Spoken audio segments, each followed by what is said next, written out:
আল্লামা রুহুল আমিন সাহেব রহমাতুল্লাহ আলাইহি জামানা আলেম একই সঙ্গে আল্লাহর ইবাদত করতেন। এই বাবা আমিন সাহেব রহমাতুল্লাহ আলাইহি বসিরহাটের পাশে ময়লা খোলায় বসবাস করতেন। ওখানে হুজুর থাকতেন। এমনি করে হুজুর যখন কোথাও যেতেন, আমরা কিসে যাই? সাইকেলে, নাই মোটর সাইকেলে, নাই ট্যাক্সিতে, নালে ট্রেনে, নালে বাসে। আর বাবা আলী শাহ রহমাতুল্লাহ আলাইহি যখন কোথাও যেতেন, উনি কি করতেন? হিয়া বলে একটা বাঘের পিঠে চেপে চলে যেতেন। কিসের পিঠে চাপতো গো? যানবাহনটা কি?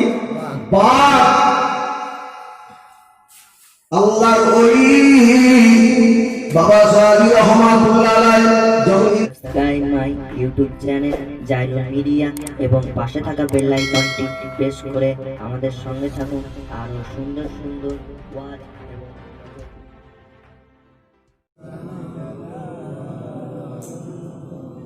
দিদার করিতেন নবী, দিদার করিতেন নবী, খুদার নিকট যায়, বাইতুল্লাহ তওয়াফ করে গুনাহ মাফি চায়। আল্লাহুম্মা সাল্লি আলা। এই মিথ্যা কথা বলি কেন? ও তো জানে না যে বলকের বাদশাহ ইব্রাহিম আদম দুলাঠি দিয়েছে। তখন বলকের বাদশাহ বলছেন, সত্য কথা বল। বলকের বাদশাহ বলছে, আমি যেটা বলেছি ওটা সত্যই বলেছি, ওটা মিথ্যা বলিনি। বললো কেন? আপনি বলেছেন জনসংখ্যা আর অনেক মানুষের দেখা পাওয়া যাবে কোথায়। তা আমি মনে মনে খুঁজলাম যে এই গ্রামে যদি 50 ঘরের বসবাস হয়, 5,000 ঘরের বসবাস হলে 5 লাখ, এর বেশি তো জনসংখ্যা। এটা একটা গণনা আছে, কিন্তু এখানে যারা শুয়ে আছে ওদের কোনো গণনা নেই। ওদের কোনো রেশন কার্ড, ভোটার কার্ড, আধার কার্ড নাই, প্যান কার্ড নাই। তাই যুগ যুগ ধরে ওখানে শুয়ে আছে কোটি কোটি মানুষ। তাই আমি আপনাকে বললাম ওখানে চলে যান। ওখানে গেলে লক্ষ লক্ষ কোটি কোটি মানুষের সঙ্গে আপনার সমাগম হবে। একটু জোরে বলবেন না? আপনি কি মনে করছেন যে ওখানে যারা শুয়ে আছে তারা কথা বলে না? বলে। ওখানে যারা শুয়ে আছে তারা খায় না? খায়। ওখানে যারা শুয়ে আছে তারা আরাম আয়েশ বোঝে না? বোঝে। ওখানে যারা শুয়ে আছে তারা বেকার না। দেশের সবচেয়ে বড় আলেম হযরত হুসাইন মাদানী রহমতুল্লাহ আলাইহি, হুসাইন আহমদ মাদানী রহমতুল্লাহ আলাইহি মক্কা শরীফে হজ করতে গেলেন। হজ করতে যেয়ে আল্লাহ নবী রওজায় সালাম দিলেন।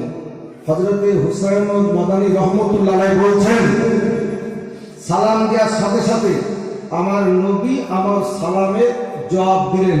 যদি বলা যায় জবাব দিলেন। সেই হুসাইন মাদানী রহমতুল্লাহ আলাইহি একটা কিতাব লিখেছেন। কিতাবটার নাম আল মানার।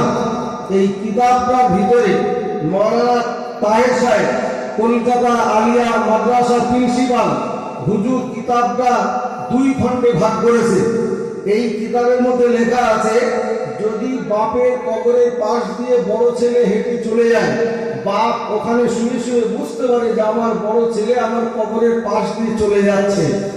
যদি কোনো কষ্টের মধ্যে থাকে, আপনি কোনো মাগফিরাত কামনা তার জন্য যদি আল্লাহর কাছে না করেন, তখন আফসোস করে বলে, হে আল্লাহ, বাগান ধরা গাছ, বিশাল বড় কষ্ট নেওয়ার জন্য আর জায়গা, মাথা ঘাম পায়ে ফেলে মেহনত করে রাতের পর রাত খেটে আল্লাহ তোমার সমস্ত ইবাদতের ফাঁকি দিয়ে আমি ইনকাম করে ওর জন্য রেখে এসেছি।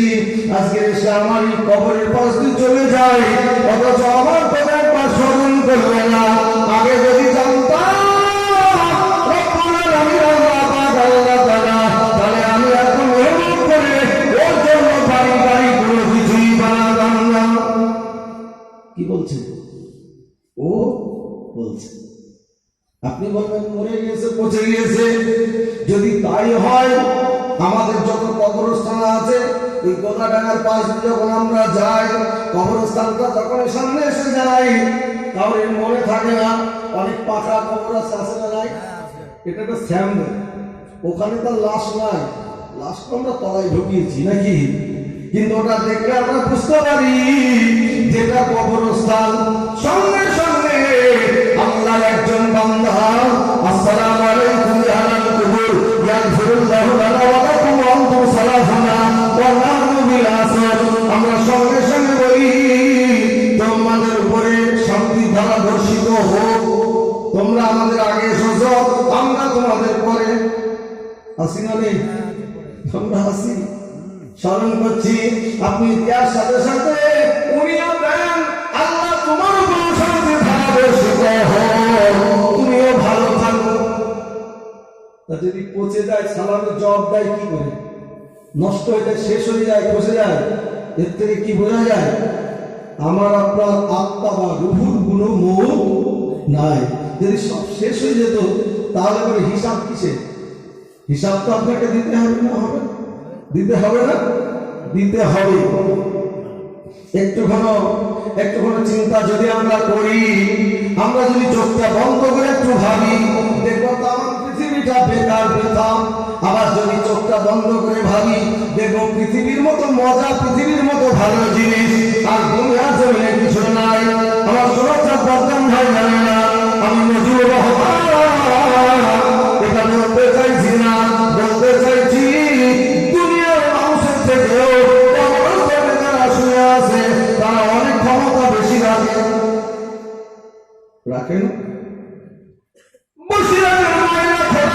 একটি জায়গা আছে, ওই মহিলা খোলাতে বাবা আনিসা রহমতুল্লাহ আলাইহির মাজার আছে। তিনি ছিলেন আল্লামা রুহুল আমিন সাহেব রহমতুল্লাহ আলাইহি জামানার আলেম, একই সঙ্গে আল্লাহর ইবাদত করতেন। এই বাবা আনিসা রহমতুল্লাহ আলাইহি বসিরহাটের পাশে মহিলা খোলায় বসবাস করতেন, ওখানে হুজুর থাকতেন। এমনি করে হুজুর যখন কোথাও যেতেন, আমরা কিসে যাই? সাইকেলে, নাই মোটর সাইকেলে, নাই ট্যাক্সিতে, নালে ট্রেনে, নালে বাসে। আর বাবা আনিসা রহমতুল্লাহ আলাইহি যখন কোথাও যেতেন, উনি কি করতেন? হিয়া বলে একটা বাঘের পিঠে চেপে চলে যেতেন। কিসের পিঠে চাপতো? যানবাহনটা কি? বাঘ। আল্লাহর ওলি বাবা সাহেব রহমাতুল্লাহ আলাইহি যখন ইন্তেকাল করেছেন, দুনিয়ার মানুষ তাকে দাফন করে দিয়েছে। ও যেন বাঘ নাই, এমনি একেবারে সাদাসিধে কুত্তার মতো যখন কবর দিয়ে দিয়েছে, ওই বাঘটা জঙ্গলে পালিয়ে গিয়েছে। জঙ্গল থেকে ঘুরে এসে ওই বাঘটা হুজুরের মাজারের পাশে 12 দিন কোনো কিছু আহার না করে ওই জায়গায় শুয়ে থেকে 12 দিন পরে বাঘটাও মারা গেল।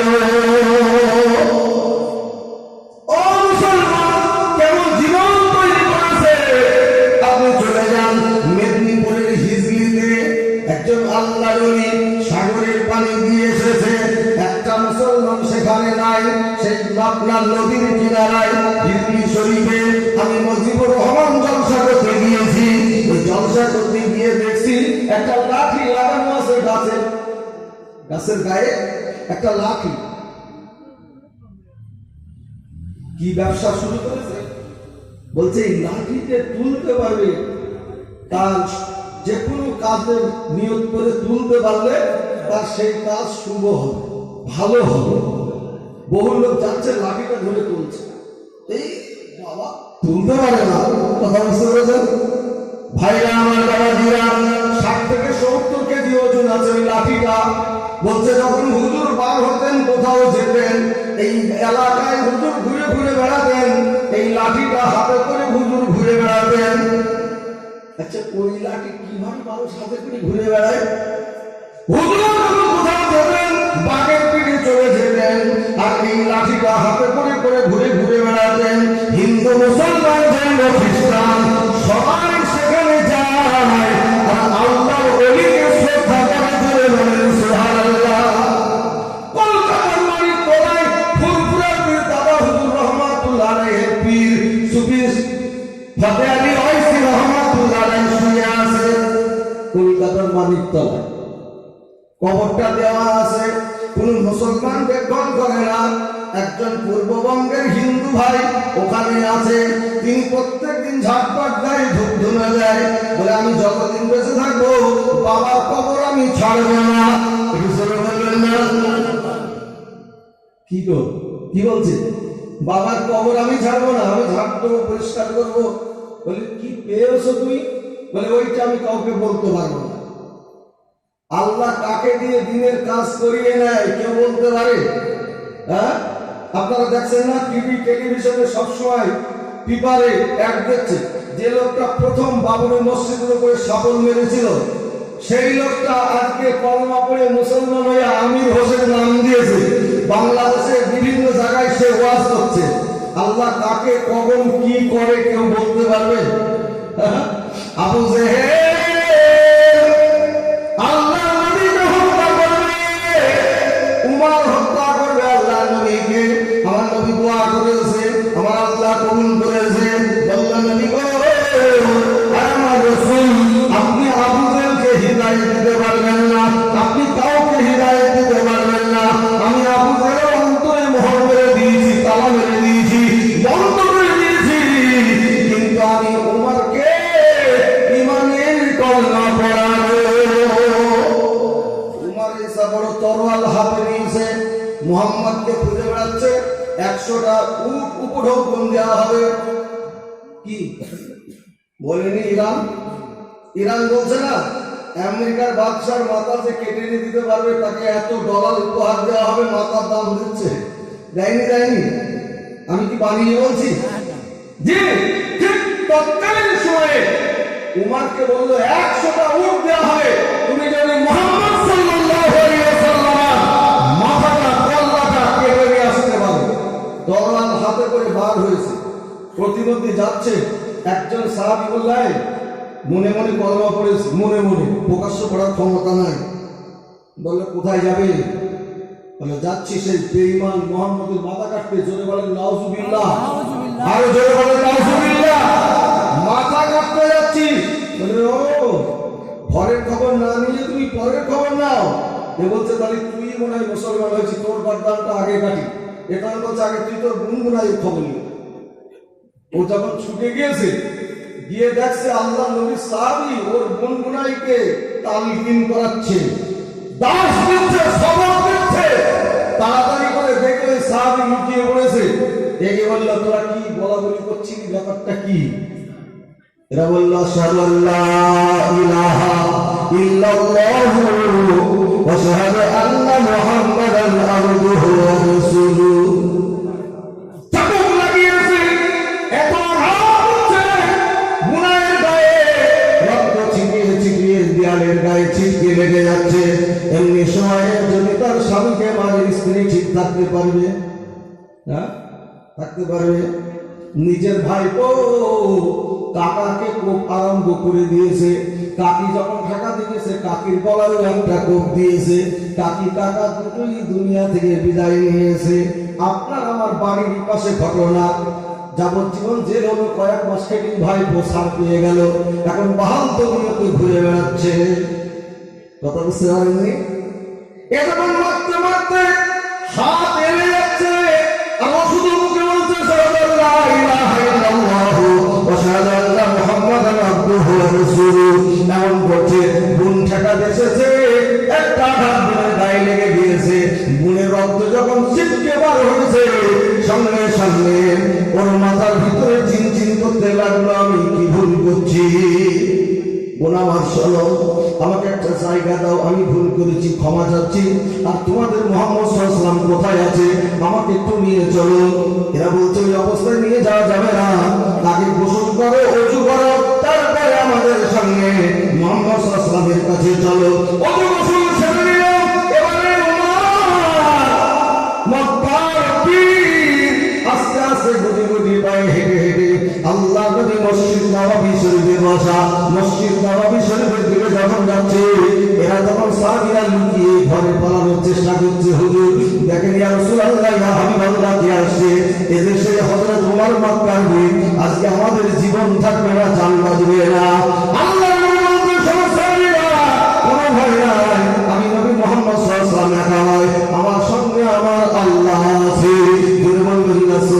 রাসূলুল্লাহ আমার সঙ্গে আমার আল্লাহ আছে। যখন এই সাহাবীরা সরে গেছে আল্লাহ রাসূল সামনের দিকে আগিয়ে গেল, ওমর আস্তে আস্তে কাঁপতে কাঁপতে দুম করে পড়ে গিয়েছে। যখনই পড়ে গেল আস্তে আস্তে আবার কিছুক্ষণ পরে ওমরের হুঁশ ফিরে এলো। জিজ্ঞাসা করা হলো, ওমরকে এমন ভাবে কেন তুমি পড়ে গেলে, কি খবর বলো? ওমর বলছে, বাপরে বাপ, আমি যখন আমার নবীর দিকে চেয়েছি দেখছি নবীর থেকেও আরো 3 গুণ উঁচু দুজন মরদ লোক দুই পাশে নবী দাঁড়িয়ে আছে, আমার দিকে এই বড় মোটা মোটা চোখ করে তাকিয়েছে। যদি ওই লোক দুটো আমাকে একবার টিপে ছেড়ে দেয় আমি মারা যাব। এই ভয়ে আমি আমি দম করে পড়ে গিয়ে জ্ঞান শূন্য হয়েছিলাম, আমার সেন্স হারিয়ে গিয়েছিলাম।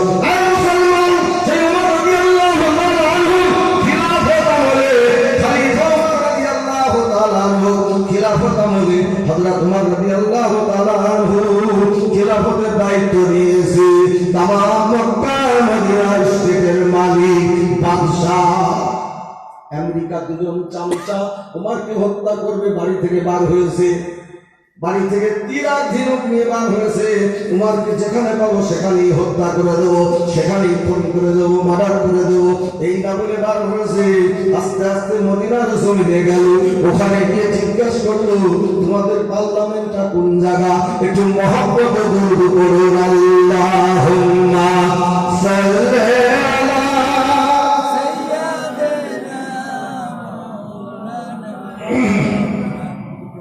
ওয়ালা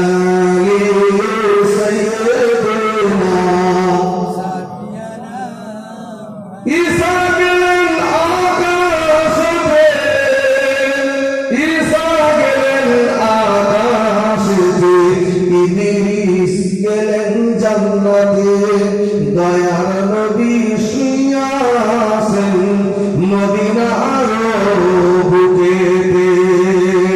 আল্লাহুম্মা সাল্লি আলা সাইয়্যিদিনা মাওলানা মুহাম্মদ ওয়া আলা আলি সাইয়্যিদিনা। নাসরি গন্নাসরি নাসরি গন্নাসরি আকাশে বিজলি বাজে, ওই দেখো আমার প্রিয় নবীজি, ওই দেখো আমার প্রিয় নবীজি মিলন মিরাজ রে। আল্লাহুম্মা সাল্লি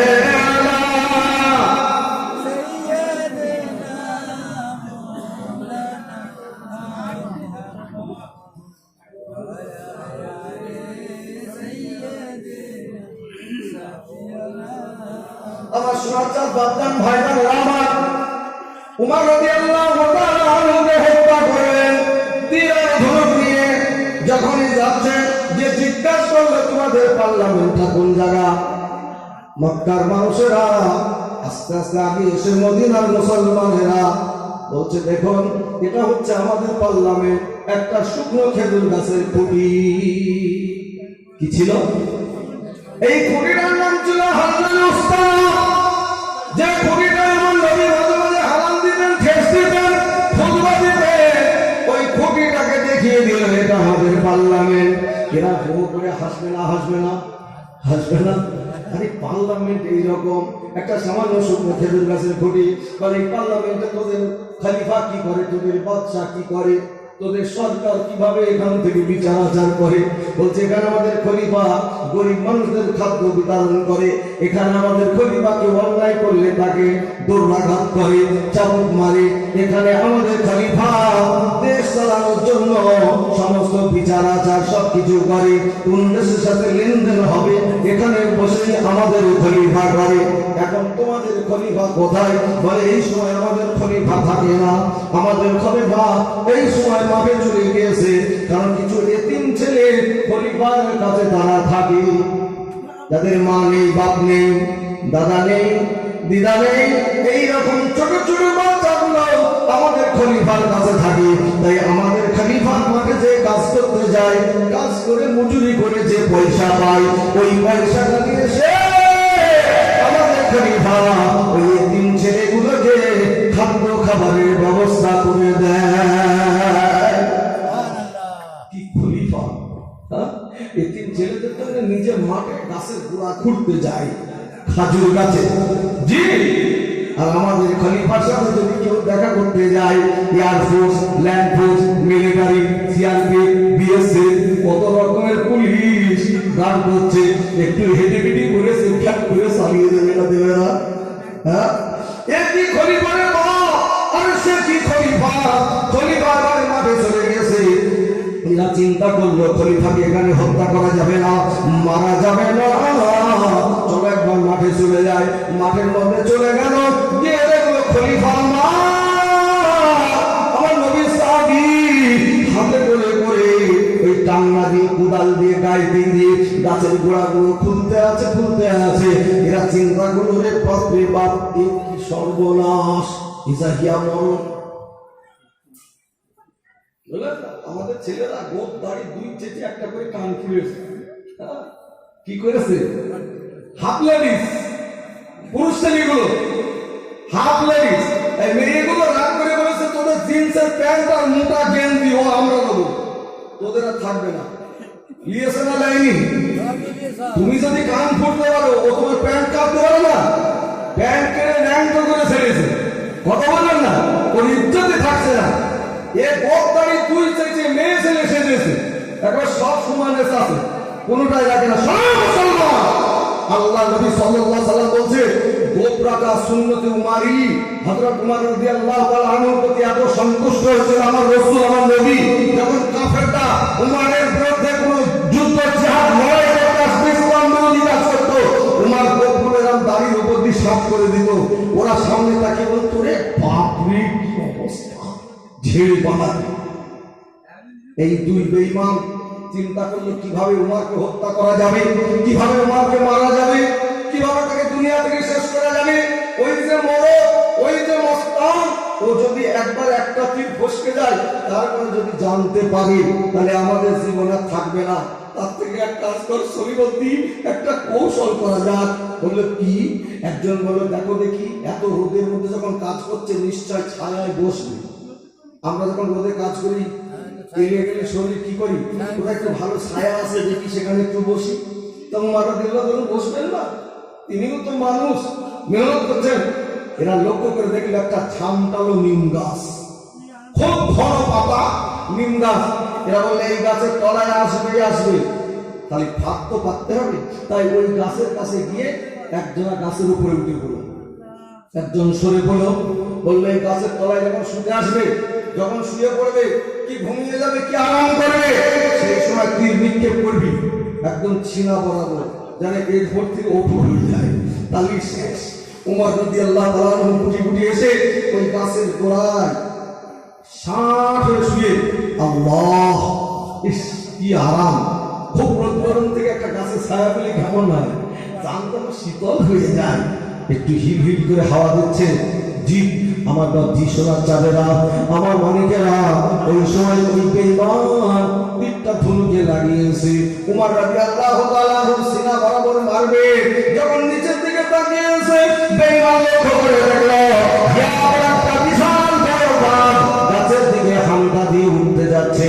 ও বাঘ দেখে আমাকে খেয়ে ফেলবে, তখন তীর ধনুক হাত থেকে পড়ে গেছে, নিজেও শেষ হারিয়ে গেছে, ধুম করে পড়েছে।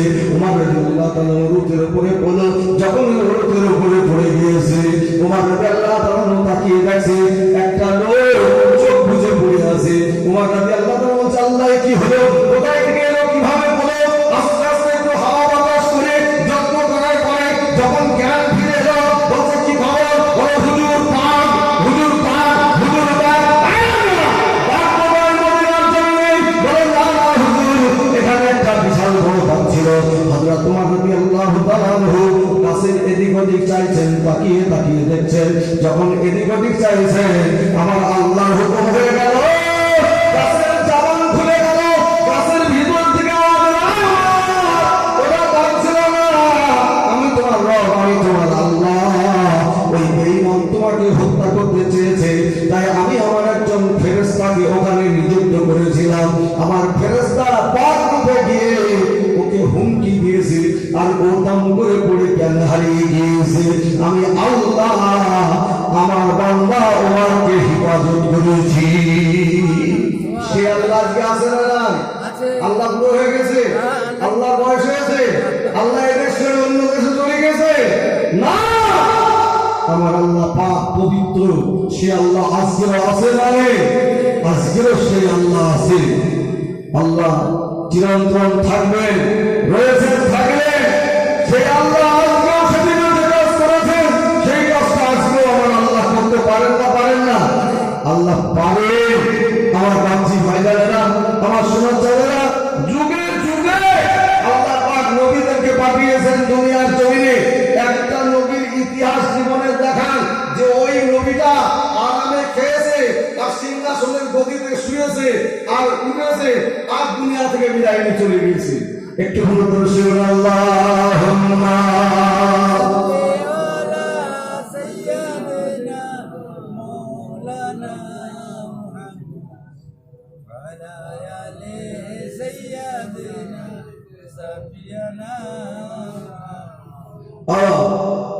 আমার কথায় আপনারা কষ্ট পাচ্ছেন না? জি, বড় বড় আলেমরা ওয়াজ করেছে, আমি একটা সামান্য মানুষ, সকালবেলায় আপনাদের সময়টা একটুখানি রয়েছে তাই পাঠ করছি। আগো নবী আইয়ুব আলাইহিস সালামের নাম শুনেছেন? নবী ইউসুফ আলাইহিস সালামের নাম শুনেছেন? যে নবী ইয়াকুব আলাইহিস সালামের নাম শুনেছেন? নবী সলের নাম শুনেছেন? নবী ইলিয়ার নাম শুনেছেন?